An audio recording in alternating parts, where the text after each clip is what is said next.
안녕하세요 여러분. 비전 토크 부르신 곳에서 최신혜입니다. 다양한 일터에서 하나님이 주신 사명을 자신의 삶으로 살아내고 계신 분들 모시고 지나온 삶에 역사하셨던 하나님의 섭리와 함께 나누고 싶은 미래의 비전에 대해 이야기 나눠보는 시간입니다. 살다 보면 좋은 일인 줄은 알지만 선뜻 잘 실천으로 행해지지 않는 일들이 있죠. 가볍게는 운동이나 다이어트가 그런 것 같고요. 기부나 전도 또한 그런 영역인 것 같습니다. 그런 의미에서 오늘 모실 초대 손님은 우리의 귀감이 되시는 분이실 텐데요. 본인은 한사코 누구나 할 수 있는 일을 하는 것이라고 말씀하시네요. 도대체 무슨 일을 하시는 분이기에 그러나 궁금하시죠? 아침고요 동지복지회 홍보국장 박상숙 집사님 모시겠습니다. 안녕하세요, 집사님. 네, 안녕하세요. 무려 5자녀를 두신 워킹맘이시잖아요. 정말 매일이 분주하실 것 같은데 네. 이렇게 초대에 응해 주셔서 정말 감사드립니다. 감사합니다. 자녀분들은 지금 다 학교에 가 있는 시간이죠? 네. 또 이 방송이 끝나면 불이 나게 달려가셔서 자녀들을 맞으셔야 할 텐데 네. 그리고 또 지금 감기로 고생 중이신데 네. 이렇게 나와주신 거 다시 한번 감사드린다는 말씀 드립니다. 네, 고맙습니다. 입양이 귀한 일이고 또 그리스도인으로서는 더더욱 관심을 가져야 할 사역임에는 틀림이 없는데요. 네. 막상 입양에 대한 객관적인 사실들에 대해서는 저를 포함해서 잘 모르고 있는 경우가 많은 것 같아요. 네. 그래서 오늘은 그냥 막연히 입양은 좋은 일입니다 라는 이야기보다는 입양에 관한 객관적이고 현실적인 이야기들을 좀 나눠보고 싶은데요. 네. 먼저 우리나라의 입양 실태에 대해서 알아보고 가면 좋을 것 같습니다. 네. 한 해 동안 우리나라에서 이루어지고 있는 입양 건수, 즉 입양아 수는 국내와 국외 각각 몇 명씩 되죠? 네, 2017년도를 기준으로 봤을 때 네. 국내 입양은 465명이었고요. 해외 네. 입양은 398명, 총 863명입니다. 아, 그렇군요. 보내주신 통계 자료를 보니까 네. 2007년 이전에는 국내 입양이 30.2%, 네. 국외 입양이 69.8%로 네. 압도적으로 해외 입양이 많았어요. 네, 네. 그런데 10년 후인 작년이죠. 2017년에는 네. 국내 입양이 53.9%, 네. 해외 입양이 46.1%로 국내 입양이 앞섰습니다. 네. 이것은 반가운 소식인데요. 네. 그동안 뭐 한 10년간 우리나라에 많은 변화가 있었기 때문인가요? 네, 7년도에 우리나라가 많은 그 고아 수출국이라는 이런 오명 때문에 벗어나기 위해서 우리나라가 많은 노력을 했어요. 그래서 그때 새로운 입양법이 생겼는데 국내 입양을 적극적으로 지원하는 법이 생겼습니다. 그 전까지는 입양을 하려면 한 200만 원 이상의 수수료를 내고 입양을 했었어요. 아, 그래요? 네. 근데 그 법이 생기면서 네. 국내 입양 수수료 200만 원을 국가에서 지원을 해줬어요. 아, 그렇습니까? 네. 그렇게 하면서 국내 입양이 활성화가 되었고 또 많은 사람들이 동참하는 일에 큰 부담이 없었습니다. 그리고 양육비도 국가에서 책정해서 주셨고 그 공제 혜택이라 그러나요? 세금 공제 혜택을 입양 연말에 네, 세금 네, 공제 연말 받는 네. 거요? 그것까지 해 주셔서 국내 입양이 활성화가 돼서 2008년도부터는 네. 우리나라가 국내 입양에 앞서는 원년이 되었습니다. 아, 그렇군요. 참 반가운 소식인데 그런데 좀 이상한 것이요.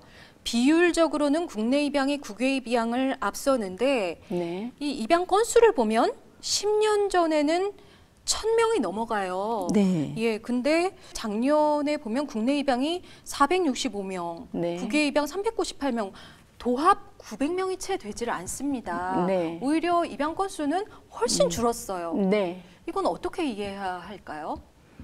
네, 저희 나라가 그렇게 국내 입양이 활성화가 되는 과정에서 또 입양 가정에 또 좋지 않은 일이 생길 수가 있잖아요. 근데 그렇죠. 그것에 대한 뉴스가 나오면서 원인을 또 입양 가정에 이렇게 돌리게 되었어요. 그러자 입양 정책, 입양 특례법이라는 것을 2012년도에 새롭게 만들었습니다. 입양 특례법이요? 특례법이라고. 네. 그래서 그동안은 저희가 입양을 하려면 입양 그 관련 기관을 찾아가서 상담을 하고 그곳에서 입양 아이를 주고 이렇게 일을 했어요. 근데 2012년도부터는 저희가 가정법원에 가서 재판을 받아야 하고 서류는 그 이전에 비해서 한 3배나 4배 정도 늘어났습니다. 절차가 좀 네, 까다로워진 셈이네요. 네. 그러면 한 해 동안 우리 국내에서 기관에 위탁되거나 유기되는 아동의 전체 수는 얼마나 됩니까? 네, 작년 기준으로 4,121명이 요보호 아동으로 발생했습니다. 요보호 아동이라고 하면 보호가 필요하다는 뜻인가요? 네. 어떤 경로를 통해서 이 아동들이 오게 되는 거죠? 그 아이들은 뭐 여러 가지 이유가 있지만 미혼모한테서 태어난 아이들도 있고 이혼 가정이라든지 또 경제적으로 뭐 실직이나 이런 걸 통해서 또 아이가 그렇게 되는 경우 있고 그래서 유기되는 경우도 있고 다양한 경로를 통해서 나타나죠. 그렇군요. 거의 매년 4천여 명의 아동들이 친부모와 함께 살지 못하게 되는 것인데 물론 친부모가 와서 데리고 가는 경우도 있겠지만 대다수의 아동들이 입양의 대상이 되는 거잖아요. 그런데 이 중에서 입양이 되지 못하는 어린이들은 그럼 어떻게 되나요? 대부분은 시설로 입소가 되는데 보육시설 또 일시보호소에서 잠깐 동안 머물다 가정으로 돌아가는 아이들도 있고요. 또 보육시설은 18세까지 아이들을 또 양육해 줍니다. 그래서 그때까지 보육시설에 있다가 18세 넘으면 자립하는 아이들이 있죠. 그렇군요. 이 매년 4천여 명의 어린이들이 자신을 가족으로 받아줄 부모를 기다리고 있는데요. 서도에서 정부로부터 여러 가지 정책들이 생겼고 또 입양 가정에 대한 지원금도 주신다고 했는데 그 금액이 좀 풍족하게 주어집니까? 양육비 지원은 한 입양 아동당 15만 원씩, 월 15만 원씩 그 입양 아동이 16세까지 주고 있습니다. 16세까지 월 15만 원. 네네. 우리 한국 사회의 교육비를 감안하면 좀 턱없이 좀 부족하게 느껴지는데요. 그래도 감사하죠. 그렇죠. 그것이 없었던 시절에 맞아. 비하면 또 감사한 일이기도 하고요. 그런데 입양을 하고자 할 때 어떤 조건이 있습니까? 이를테면 양부모 될 사람의 나이랄지 재산이라든가 또는 뭐 물리적 환경 기타 등등. 첫째는 나이 제한인데요. 입양 자녀와 입양 부모가 법적으로 60세까지가 입양을 할 수 있는 자격이 주어집니다. 그러면 만약에 10세 아동을 입양한다고 했을 때 부모는 70세가 넘으면 안 되는 것이군요. 네, 안 됩니다. 그렇군요. 또 뭐 재산에 대한 조건은? 재산은 아이를 양육할 수 있는 충분한 재산이 있을 것이라고 명시되어 있어요. 그렇기 때문에 그것은 뭐 주관적으로 봤을 때 뭐 어떤 분은 500만 원 가지고도 빚지고 살지만 어떤 분은 100만 원 가지고도 저축하고 사시잖아요. 주관적인 것이라고 생각합니다. 정확하게 뭐 얼마 이렇게 그렇게 되어 있지는 않습니다. 그렇군요. 그러면 집사님께서는 그동안 입양 사역을 오랜 시간 해오셨기 때문에 아주 뭐 숱하게 많은 가정들의 상황들을 지켜보셨을 텐데요. 어떤 가정들이 입양을 할 때 좀 더 성공적이고 행복한 가정을 이루는지 좀 추천을 해주신다면 어떤 가정이 입양을 하면 좋습니까? 제 개인적인 생각이죠. 집사님만의 어떤 기준이 있으실 것 같아요. 저는 첫째는 밥은 먹고 살아야 하니까 새끼 밥 먹는 일에 어렵지 않고 그런 재림성도 가정이면 가장 적합하다고 생각합니다. 그 두 가지밖에 없습니까? 너무 쉬운 조건인 것 같은데요. 저는 재림성도 가정에 아이들이 존재하는 그 자체가 저는 큰 축복이라고 생각합니다. 조금 전에 입양을 하려고 할 때 그 절차가 좀 복잡해졌다고 하셨어요. 이 법원에서 가정을 조사할 때 좀 가장 중요하게 보는 요소랄까? 무엇입니까? 가장 중요하게 보는 것은 양부모의 건강입니다. 건강. 양부모의 신체적인 건강도 굉장히 중요하고요. 정신적인 건강도 굉장히 중요해요. 그래서 심리 검사를 다 맞춰서 보고를 해야 하고 또 남편과 또 아내를 따로따로 이렇게 상담을 합니다. 그래서 정말 양쪽에서 정말 원해서 입양을 하는지, 가족 중에 특별히 자녀가 반대할 경우는 입양을 진행하지 않는 것이 저는 개인적으로 좋다고 생각합니다. 함께 오랫동안 형제로 살아갈 아이인데 아이가 반대를 하는 중에 억지로 입양하는 것은 바람직하지 않습니다.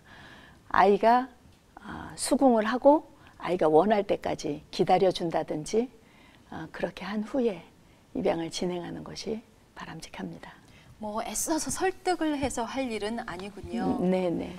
그래요. 그러면 가족 간의 합의가 됐을 경우에 네. 이제 모두가 찬성을 했어요. 그런데 막상 입양을 하려고 하면 어떻게 뭐부터 시작해야 할지 모를 수가 있거든요. 어떤 절차를 밟아야 되죠? 네, 우리나라가 지금 현재까지는 입양 기관에 전화를 걸던지 뭐 이렇게 소식을 전해서 제가 입양을 신청하겠습니다 하면 그곳에 계신 선생님들이 뭐 언제 뭐 저희 기관으로 나오세요 하시든지 아니면 본인들이 가정방문 일정을 택해서 오시든지 하셔서 상담도 해주시고 그 준비해야 될 서류들을 자세하게 잘 알려주십니다. 그럼 그분들의 안내에 따라서 진행하시면 전혀 어려움 없습니다. 아, 그래요? 네. 아까 서두에서 좀 입양 절차가 많이 복잡해졌다고 해서 네네. 좀 걱정이 됐었는데 그 안내해 주시는 분들이 계시군요. 네네. 네. 그런데 이 검증 절차는 정말 좀 필요할 것 같아요. 네, 맞아요. 입양되는 아동의 입장에서 생각하면 네. 전 인생이 걸린 그럼요. 문제잖아요. 그럼요. 네. 네. 아주 철저하고 꼼꼼하게 네. 잘 따져보고 입양 가정을 선택해야 된다고 생각이 되는데요. 네. 입양을 할 때 예전에는 우리가 비밀 입양을 많이 했었던 것 같아요. 네, 네. 본인에게는 물론이거니와 주변에 알려질까봐 전전긍긍하면서 네, 네. 쉬쉬하는 경우가 많았잖아요. 네, 네. 그런데 요즘은 공개 입양을 많이 하시더라고요. 입양할 때 공개 입양 꼭 해야 할까요? 공개 입양을 많이 권장하고 있죠. 왜냐하면 비밀 입양으로 인해서 아이들이 사춘기에 그 사실을 알게 되고 그랬을 때 그 아이들이 많은 방황으로 힘들어하는 사전 결과들이 많이 있어요. 그렇기 때문에 아예 처음부터 공개하고 아이들이 다 받아들일 수 있도록 어릴 때일수록 그 받아들이는 일에 있어서 스펀지 같잖아요. 네, 그래서 저희는 공개 입양을 권장하고 있습니다. 그렇군요. 하기야 입양이 뭐 잘못된 일도 네, 아니고 네. 죄 지은 것도 아닌데 그것을 비밀리에 쉬쉬할 필요가 없겠죠. 네. 그렇게 한 후에 드러났을 때 오히려 아이들은 부끄러워서 나를 감췄나? 라고 생각하기도 하고 부모가 왜 나에게 거짓말을 했을까라는 것 때문에 더 반발심을 갖는다고 해요. 맞는 말씀인 것 같습니다. 네. 그런데 입양에 있어서 또 다른 걱정되는 문제가요. 친부모와 관련된 문제예요. 네. 자녀가 어렸을 때는 괜찮겠지만 점점 자라면서 나를 낳아준 친부모는 누굴까? 네. 한번 만나보고 싶다, 아니면 좀 찾아보고 싶다. 이럴 경우에는 어떻게 대처를 하는 것이 현명할까요? 궁금해하죠. 당연히 궁금하지 않겠어요? 당연하죠. 궁금하죠. 네. 네, 저는 궁금해하면 우리 너희가 20살 되면 그때는 어른이거든. 그때 가서 만나자. 대신 그때까진 우리가 열심히 공부하고 예쁘게 커서 엄마 아빠한테 보여주고 걱정하지 마세요 하고 위로해드리자. 그렇게 또 하나의 사명감을 줍니다. 20살까지 미루는 이유는 자녀에게 어떤 혼란을 줄 수 있기 때문일까요? 네, 그렇죠. 아무래도 부모 자녀가 만나면 마음이 많이 흔들리고 아이들을 그렇지 않겠어요? 그럴 수 있겠네요. 네. 네, 공감이 되고요. 이제 집사님께서 오랜 시간 몸담아 오셨던 아침고요 둥지복지회에 대해서 좀 여쭤보고 싶은데요. 네. 이 아침고요 둥지복지회는 언제 누구에 의해서 또 어떤 계기로 설립이 되었지요? 네, 아침고요둥지복지회는 2004년도에 아침고요 수목원을 설립하신 한상경 교수님께서 이사야 58장의 사명을 거룩한 이렇게 사명 운동으로서 우리가 좀 펼쳐나가자. 입양을 통해서 우리가 그것을 이루어갈 수 있도록 펼쳐나가자 해서 시작을 하셨습니다. 2004년에 설립이 됐으면 그새 만 14년 정도 세월이 흘렀네요. 그런데 제 기억으로는 처음에는 아침고요 입양복지회였던 것 같아요. 네, 맞아요. 그런데 언젠가부터 아침고요 둥지복지회로 명칭이 네. 변경이 되었는데 이렇게 이름을 바꾸신 특별한 이유라도 있습니까? 네, 아직 한국 사회는 입양에 대해서 상당히 편견이 많고 폐쇄적입니다. 근데 우리 아이들이 입양 복지의 어떤 행사라든지 어디에 참여할 때 입양이라는 이름을 걸고 나타나는 것이 아이들이 때때로는 부담스러워서 우리 아이들의 그런 부담감을 좀 감춰주기 위해서 새로운 이름을 공모해서 둥지로 바꾸었습니다. 그럴 수 있겠네요. 네. 남편 되시는 김석규 선생님께서도 함께 이 입양 사역을 하시는 것으로 알고 있는데 네. 각각 어떤 직책들을 맡고 계시죠? 저는 지난 8월 달까지 사무국장이라는 직책을 맡고 있다가 9월부터는 제가 이제 홍보국장이라는 자리로 옮겼고요. 제 남편은 이렇게 사단법인을 설립할 때 이렇게 같이 이게 분이 필요해서 감사라는 직책을 가지고 지금 있습니다. 홍보국장과 감사로 네, 각각 네. 사역을 하고 계시군요. 네. 집사님께서 아침고요 둥지복지회에서 사역하신 기간은 얼마나 되셨어요? 네, 제가 2007년도에 전국대회 4월 달에 전국대회에 참여했을 때 총무라는 직책을 맡아달라는 부탁을 받았어요. 2013년도에 제가 건강이 아주 안 좋은 적이 있었어요. 네. 그래서 그때 한 1년 반 정도 쉬고 그 외에는 계속 함께 했던 것 같아요. 거의 한 10년 정도 네, 사역을 10년, 해오셨는데 그러면 입양 전문가시라고도 할 수 있을 것 같아요. 그렇지도 않아요. 집사님께서는 직접 입양도 하셨죠? 네, 네. 몇 명을 하셨습니까? 4명 입양했습니다. 와, 4명. 네. 그러면 첫째 아드님만 집사님께서 낳으시고 네. 아래로 4명을 입양하신 건데요. 네, 네. 엄마 아빠가 입양을 하려고 그래 했을 때 아드님이 처음에 좋다고 하던가요? 어렸을 적에는 반대를 했어요. 어렸을 그래요? 적에는 싫어요 라고 계속 했는데 군대에 가더니 입양하려고 해. 그러니까 하세요. 군대에 가보니까 정말 불쌍한 자라난 아이들이 너무 많은 것을 보았어요. 누군가의 도움이 필요한 아이들이 그렇게 많은지 몰랐어요. 군대에서. 군대에서 아마 동료들을 봤을 때 그런 걸 느꼈던 것 같아요. 그래서 저희가 한달할 때 적극적으로 찬성을 했습니다. 그래서 제가 그래 네가 찬성 잘했다. 찬성하면 책임도 따른다는 걸 알지? 그리고 제가 만약에 우리가 먼저 가면 우리 아이만 동생이 남아있으면 동생을 네가 끝까지 책임을 지거라 이렇게 얘기를 했어요. 그랬더니 물론이죠 하고 대답을 했습니다. 너무나 듬직하시겠어요. 든든한 후원자죠. 그러네요. 네. 그리고 남편이신 김석규 선생님은 원래 교직에 계셨었잖아요. 네네. 그런데 정년보다 빨리 은퇴를 하시고 이 사역을 함께 하시고 계신데 그렇게 결정하신 이유를 좀 여쭤봐도 될까요?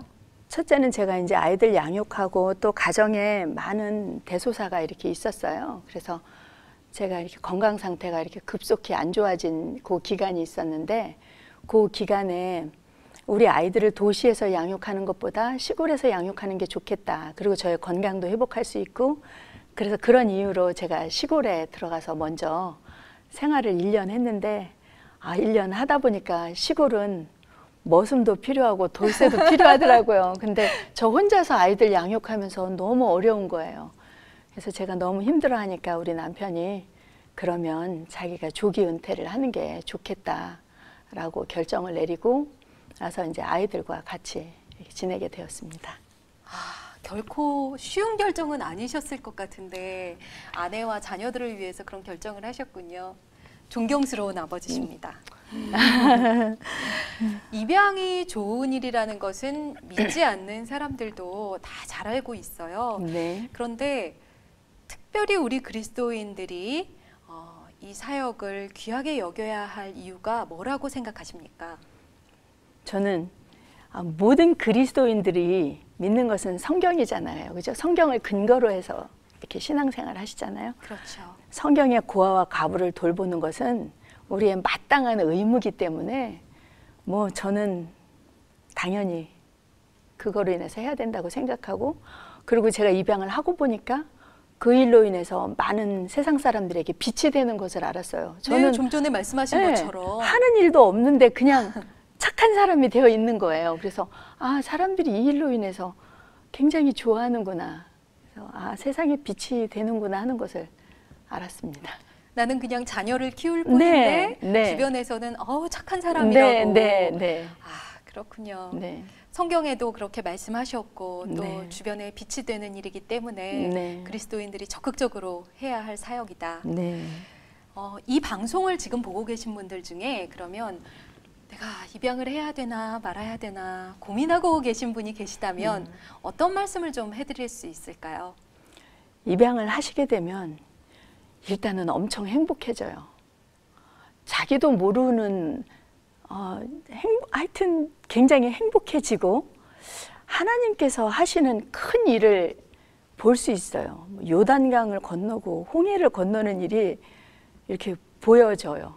그것이 너무 이렇게 기쁘기도 하고 그걸 또 그 아이와 함께 이렇게 즐길 수 있는, 두려울 수도 있겠지만 그것이 즐길 수 있는 그런 때가 있고, 그래서 저는 입양을 통해서 제 자신도 많이 자라났다고 저는 생각을 하거든요. 저도 자라나고 또 우리 아이들도 자라나고 또 우리 아이들이 지금은 이제 10년 넘게 한 13년 기르고 나니까 우리 아이들이 저를 보호해주고 지켜주고 있어요. 반대로. 그래서 저는 너무 감사해요. 처음엔 두려운 일이지만 일단 첫 걸음을 떼면 그때부터는 행복해지고 놀라운 기적들을 볼 수 있다는 말씀이시네요. 입양을 하게 되면 아침고요 둥지회로부터 각종 도움을 받을 수 있다고 하던데요. 어떤 프로그램들이 준비되어 있습니까? 그 입양을 하게 되면 처음에 입양하실 때 이렇게 다들 두려워하시거든요. 그럼 저희들한테 상담을 요청하시면 저희가 입양에 관련된 상담을 입양기관에 위탁 안 하고 저희가 상담을 다 해드리고 입양기관을 소개해드려요. 쉽게 이렇게 하실 수 있도록 그걸 도와드리고, 또 입양을 한 후에는 입양 초기에 비용이 들어요. 아이가 새로운 아이가 오면 그 아이를 위한 입양 축하금이라고 해서 또 지원을 해드리고요. 또 입양 아이들이 이렇게 자라나는 과정에 때때로 즐거움을 주기 위해서 저희가 자조 모임으로 같이 모이는데 그 모일 때 함께 참여하실 수 있고, 또 크리스마스가 되면 그 아이를 위한 이렇게 선물을 또 이렇게 보내드리기도 하고, 아이가 학교에 들어가게 되면 입학 축하금이라 해서 아이가 뭐 가방 하나라도 살 수 있도록 보내드리고, 뭐 큰 금액은 아니지만 우리가 마음의 따뜻함을 서로 나눌 수 있고 용기를 줄 수 있는 그런 사사로운 것 하고, 또 우리 아이들이 또 커서 초등학교 뭐 이렇게 되면 그 아이들 위한 캠프를 저희가 진행해요. 뮤직 캠프도 하고 이렇게 향상 캠프라 해서 우리 아이들을 위한 뭐 영성 캠프 뭐 이런 것도 해서 우리 아이들이 함께 할 수 있고 공감하고 해소할 수 있는 그런 기회를 저희가 제공해 주죠. 정말 큰 일들을 하시는 것 같은데요. 나는 직접 입양을 못하지만 이 사역에 함께 좀 동참하고 싶다 하시는 분들은 어떤 방법을 통해서 함께 할 수 있을까요? 아침고요 둥지복지의 후원 회원이 되어주신다면 큰 힘이 되죠. 입양 가정에게. 그러면 입양 자녀를 함께 키우는 일이 되거든요. 또 각 교회나 혹은 이웃에 입양 자녀가 있다면 그 아이들을 사랑으로 돌봐주시고 또 예뻐해 주시고 한 번이라도 더 안아주시고 용기를 주시면 그 아이들에게는 정말 큰 힘이 됩니다. 그러면 후원을 하려고 할 때 꼭 큰 금액을 후원해야 되는 건 아니죠? 큰 금액은 당연히 아니고요. 제 개인적으로는 큰 금액을 단기간 하시는 것보다는 작은 금액이지만 예수님 오실 때까지 하는 것이 저는 바람직하다고 생각합니다. 그렇군요. 마지막으로 집사님께서 꼭 이루고 싶으신 꿈이 있으시다면 어떤 걸까요? 저는 꿈이라기보다는 하나의 바람 같은 게 있는데, 그것은 우리 입양 자녀들에게 세계를 만나게 해주고 싶어요. 경험하게 해주고 싶어요. 세계를 만난다. 어떤 의미죠? 제가 37살이 지나서 미국을 처음 갔어요. 그게 해외여행의 첫 번째거든요. 가서 그랜드 캐년을 보고 나이아가라 폴을 봤을 때 제 마음속에 큰 충격이었어요. 내가 이것을 20살 이전에 봤더라면, 아니면 10대에 내가 이것을 봤더라면 내 인생은 달라졌을 것이다 하는 생각이 제 마음에 들더라고요. 그러셨나요? 그래서 저는 그것을 우리 아이들에게 조금이라도 젊었을 때에 우리 아이들이 세계를 다니면서 그 사람들을 만나고 그 사람들의 삶을 들여다보고 또 자기의 꿈을 또 꾸어나가는 그런 기회를 우리 아이들한테 주고 싶은 게 제 꿈입니다. 잘 알겠습니다. 집사님의 이 귀한 소망을 하나님께서 꼭 응답해 주시기를 저희 비전 토크도 함께 기도하도록 하겠습니다. 고맙습니다. 네, 오늘 나와주셔서 정말 감사드리고요. 감기도 빨리 회복하시기 바랍니다. 네, 고맙습니다. 여전히 입양은 특별한 사람만 하는 것이라고 생각되시나요? 저는 오늘 집사님 말씀 중에 입양 가정의 자녀를 돌봐주거나 사랑해주는 일 또한 입양 사역의 일환이다 라는 말씀이 가슴 깊이 와닿습니다. 입양에 관심 있으시거나 후원하고자 하시는 분들은 아래 자막으로 나가는 연락처로 문의하시면 어린 영혼들을 구원하는 귀한 사역에 동참하실 수 있겠습니다. 오늘도 함께해 주신 여러분 감사드리고요. 다음 시간에는 안식일 성수 문제로 재판에 서게 된 한지만 청년 모시고 이야기 나누도록 하겠습니다. 평안한 하루 되시고요. 추운 겨울 감기 조심하세요. 고맙습니다.